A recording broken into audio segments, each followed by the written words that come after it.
हरियाणा की हर अपडेट के लिए बेल आइकन दबाएं और सब्सक्राइब करें STV हरियाणा न्यूज। नमस्कार, आपके साथ मैं हूं अनामिका अजय मिश्रा। आप देख रहे हैं फटाफट हरियाणा। आज पंचकुला में पुलिस स्मरणोत्सव दिवस में सीएम मनोहर लाल ने बतौर मुख्य अतिथि शिरकत की। पंचकुला मोगीनंद स्थित पुलिस लाइन में इस कार्यक्रम का आयोजन किया गया, जिसमें सीएम के साथ विधानसभा अध्यक्ष ज्ञानचंद गुप्ता और हरियाणा पुलिस महानिदेशक मनोज यादव सहित कई लोग मौजूद रहे।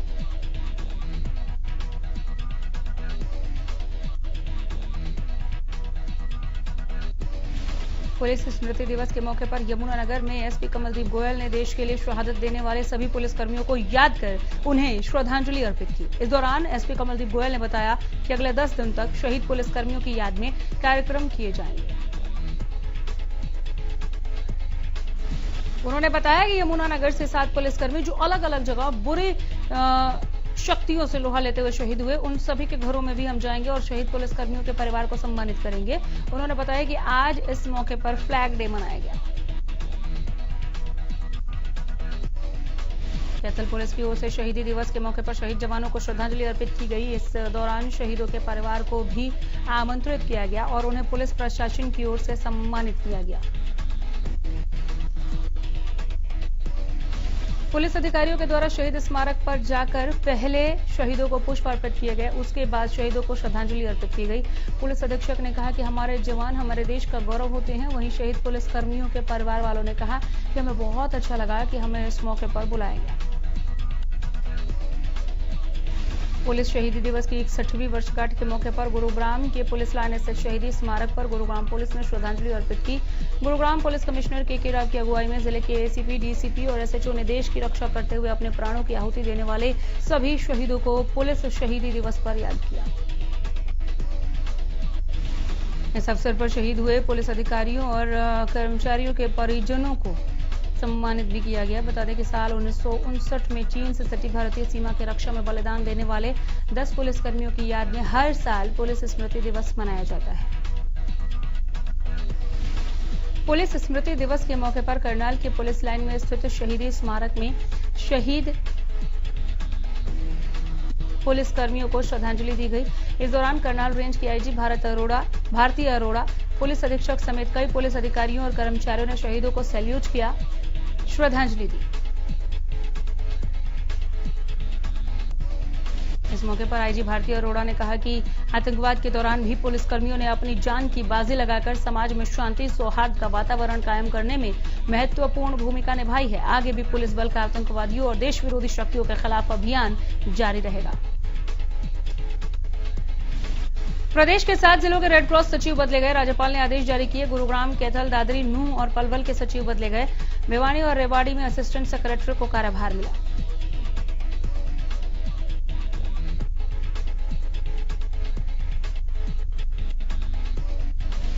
बड़ौदा हलके में चुनावी प्रचार चरम पर है और नेताओं के बीच वार पलटवार का सिलसिला जारी है।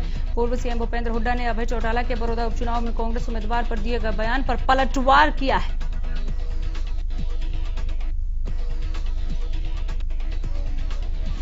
हुड्डा ने अभय चौटाला को बीजेपी से मिला हुआ बताया। वहीं कृषि कानूनों पर हुड्डा ने कहा है कि यह सरकार की विफलता को दर्शाता है।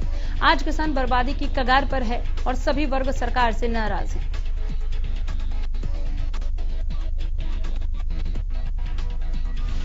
मुख्यमंत्री मनोहर लाल के जन सुरक्षा सलाहकार और सीएम विंडो के प्रभारी अनिल राव ने सीएम विंडो पर आने वाली शिकायतों के निपटान के संबंध में नोडल अधिकारियों के साथ बैठक की। इस दौरान सीएम मनोहर लाल के ओएसडी भूपेश्वर दलाल भी मौजूद रहे। बैठक के दौरान अनिल राव ने कहा कि सीएम विंडो पर आने वाली ऑनलाइन शिकायतों का अब नोडल अधिकारियों को जल्द ही निपटान करना होगा। इसी के साथ इस पोर्टल को चुस्त दुरुस्त करने के लिए भविष्य में इसकी समीक्षा बैठक 1 महीने की बजाय हर सप्ताह बुलाए जाने का नियमित एजेंडा होगा। कैथल में नवदुर्गा मंदिर में भक्तों की भारी भीड़ देखने को मिली। श्रद्धालु सुबह से ही मां के दर्शन के लिए आ रहे हैं। नवरात्र के दौरान मंदिर को बड़े ही भव्य तरीके से सजाया गया है। इसी के साथ मंदिर के बाहर मेले जैसा उत्साह देखा जा रहा है। इस दौरान लोग नियमों का भी पालन करते नजर आए। रेवाड़ी के मंदिरों में श्रद्धालु नवरात्र के 5वें दिन मां की पूजा अर्चना करते दिखे। इस दौरान भक्त कोरोना के नियमों के साथ साथ मां की भक्ति भी करते हुए दिखे। नवरात्रों पर मंदिरों के साथ बाजारों में काफी रौनक नजर आ रही थी। बरवाला से विधायक जोगीराम सिंह आगरा दौर के गांव धोलेरा में पहुंचे। इस दौरान लोगों ने उनका फूल मालाओं से स्वागत किया। इस मौके पर सिहाग ने कई मुद्दों पर बेबाकी से बातचीत की।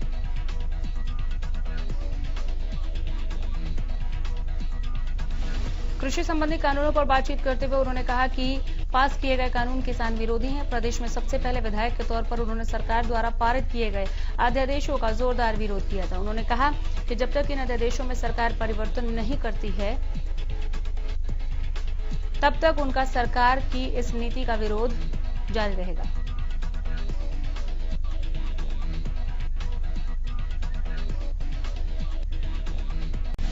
हांसी में सीएम फ्लाइंग की टीम ने बड़ी कार्रवाई करते हुए खाद्य तेल की फैक्ट्री और दुकान पर छापेमारी की। फैक्ट्री में नियम कायदों को ताक पर रखकर सरसों और सोयाबीन के तेल की ब्रांडिंग करके बेचा जा रहा था।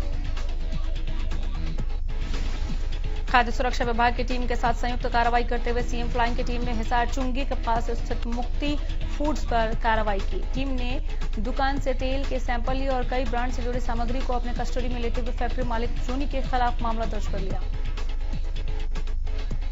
आपको बता दें कि सीएम फ्लाइंग को सूचना मिली थी कि हिसार चुंगी के पास एक फैक्ट्री में बगैर लाइसेंस के नकली तेल बेचा जा रहा है। सूचना के आधार पर सीएम फ्लाइंग की टीम ने इंस्पेक्टर विक्रम भादु के नेतृत्व में फैक्ट्री पर छापा मारा। फैक्ट्री के अंदर 6 टैंक सरसों और सोयाबीन के तेल भरे हुए मिले। सभी टैंकों के सैंपल लिए गए हैं। नीलोखेड़ी के गांव गोंदर और नीसिंग में सीएम फ्लाइंग और स्वास्थ्य विभाग की टीम ने कई जगहों पर छापेमारी करते हुए मिठाई समेत अन्य खाद्य पदार्थों की सैंपलिंग की। टीम ने गांव गोंदर में रसगुल्ला फैक्ट्री में छापेमारी करते हुए रसगुल्ला समेत अन्य मिल्क पाउडर के सैंपल लिए। इस दौरान टीम ने दुकान में रखा रसगुल्ला को नष्ट भी किया। इसी के साथ अन्य मिठाइयों के भी सैंपल लिए गए। साथ ही सभी सामान को सील कर दिया गया। सीएम फ्लाइंग की टीम इंचार्ज सुक्रम पाल ने बताया कि फेस्टिवल सीजन को देखते हुए सीएम फ्लाइंग और स्वास्थ्य विभाग की टीम नकली खाद्य पदार्थों को बनाने वाले मिलावटखोरों पर कार्रवाई कर रही है।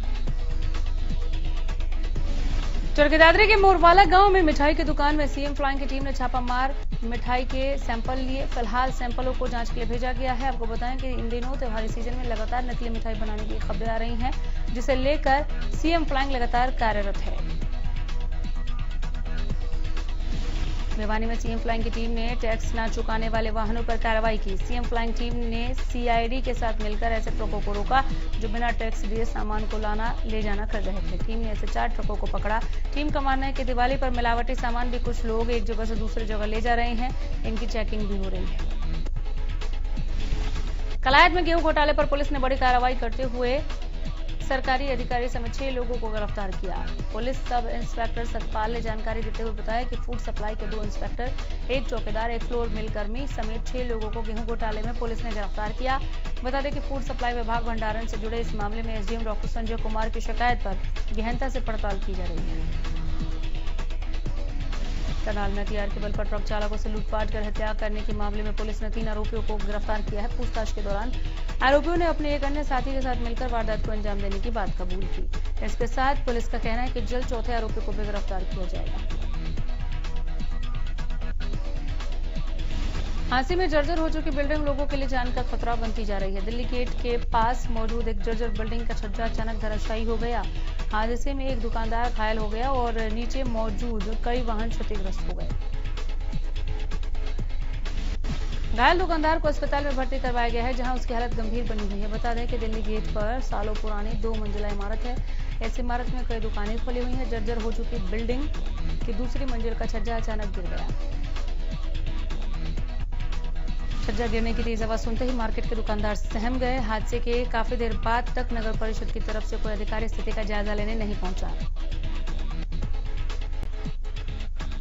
फरीदाबाद में हिंदू मुस्लिम भाईचारे की अनोखी तस्वीर दिखी। हिंदुओं का त्योहार दशहरा मुस्लिम कलाकार की कला के बाद ही मनाया जाता है। मेरठ से फरीदाबाद पहुंचे मुस्लिम कलाकारों ने बताया कि ये उनका पुश्तैनी काम है। उन्होंने बताया कि उनके दादा परदादा करीब 80 सालों से फरीदाबाद के हनुमान मंदिर में दशहरा के लिए रावण, कुंभकर्ण और मेघनाथ के पुतले बनाते आ रहे हैं, इसलिए वो इस बार भी आए हैं। मगर कोरोना के चलते इस बार दशहरा हर साल की तरह धूमधाम से नहीं मनाया जाएगा। इस बार रावण के पुतले का कद भी छोटा रखा गया है।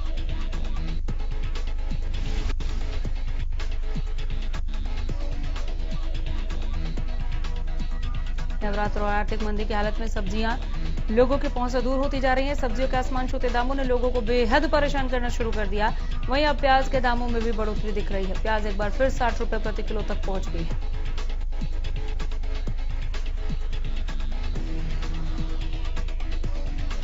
लोगों का कहना है कि प्याज के दामों में पिछले 2 से 3 दिनों में काफी बढ़ोतरी हो गई है। प्याज 60 रुपए प्रति किलो मंडी में मिल रहा है, जो कि नवरात्रे में भी कम मांग के चलते बहुत महंगा है। प्याज हर आदमी की रोजमर्रा की जरूरत में शामिल है। इसका भाव बढ़ने से सभी वर्गों के लिए मुश्किलें पैदा हो गई हैं।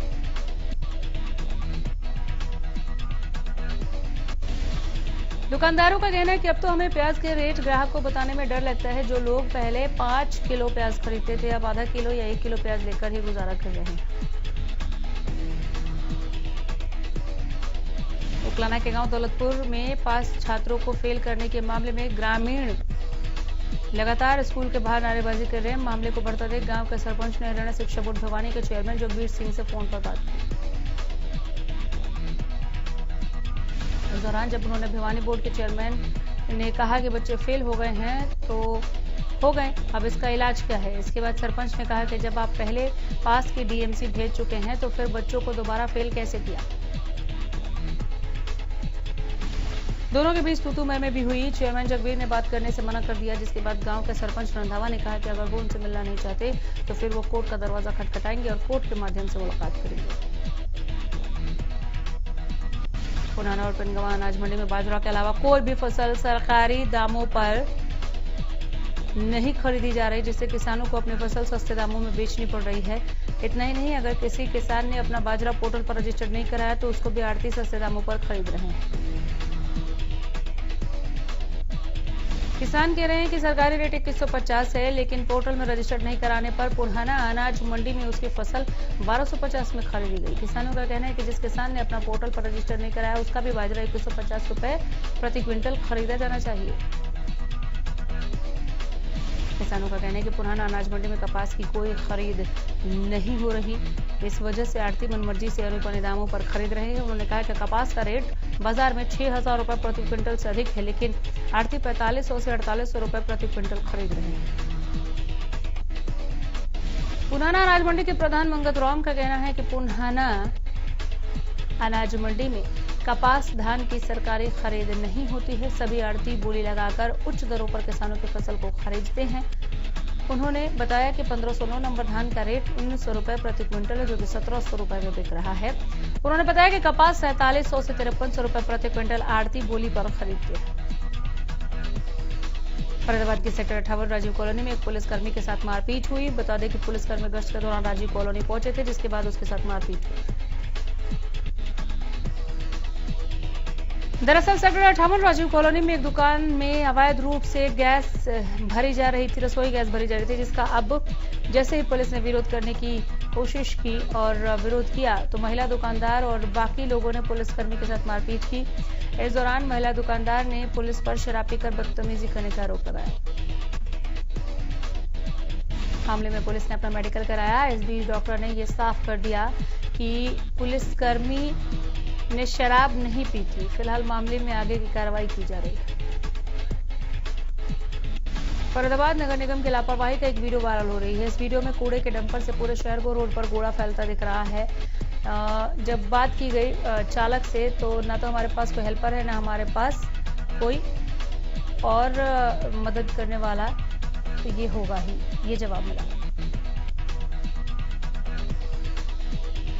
रतिया के गांव भूंदड़बाज के लोग बसों की सर्विस ना होने से परेशान है। ग्रामीणों का आरोप है कि जब चुनाव आता है तो कुछ समय के लिए बसें चलवा दी जाती हैं, लेकिन चुनाव होते ही फिर से बसें रोक दी जाती हैं। गांव के चारों तरफ सड़कें तो बनवाई गई, बस अड्डा भी बनाया गया, लेकिन बसों के सर्विस ना होने की वजह से यहाँ के लोगों को खासी परेशानी का सामना करना पड़ता है। जाखल से टोहाना जाने वाली सड़क पिछले करीब 1 महीने से खराब है। करोड़ों रुपए की लागत से जन स्वास्थ्य विभाग की ओर से यहाँ गंदे पानी की निकासी के लिए पाइपलाइन बिछाई जा रही है। ऐसे में वाहन चालकों को काफी परेशानी का सामना करना पड़ रहा है। ग्रामीणों का कहना है कि यहाँ वाहन गड्ढों में फंस जाते हैं। लोगों का कहना है कि सड़क पर पड़ी मिट्टी के कारण उन्हें काफी परेशानी हो रही है, जिसके बाद अधिकारियों ने जल्द मिट्टी हटाने की बात कही। किसानों को पराली जलाने से रोकने के लिए सरकार ने बड़ा कदम उठाया। दरअसल जो किसान पराली नहीं जलाएंगे उन्हें एक एकड़ 1000 रुपए सरकार की तरफ से दिया जाएगा। अंबाला में किसानों को पहले ही 500 रुपए प्रति एकड़ पराली बेचने पर मिल रहा था। किसानों का कहना है कि सरकार का यह बेहतर कदम है, इससे किसानों को फायदा होगा, वहीं पर्यावरण भी बेहतर होगा।